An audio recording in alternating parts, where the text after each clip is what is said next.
A social media blackout didn't stop protesters from gathering on Iran's streets for a fourth day and posting these videos.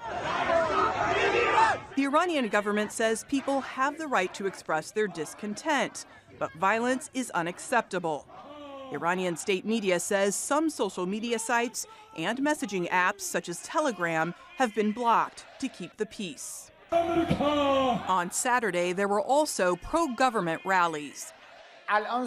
We cannot predict the time when the protests will come to an end, but the protests will shake the people in power, who must give priority to people's demands and needs.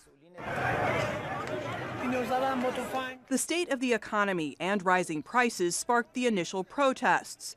Austerity measures after years of sanctions have led to a 12% unemployment rate. But anger has also shifted to foreign policy. Protesters are critical of the government's support for the Syrian regime of Bashar al-Assad, Hezbollah in Lebanon, and Hamas in the occupied Palestinian territory. The Iranian government says foreign entities are fomenting violent and deadly clashes.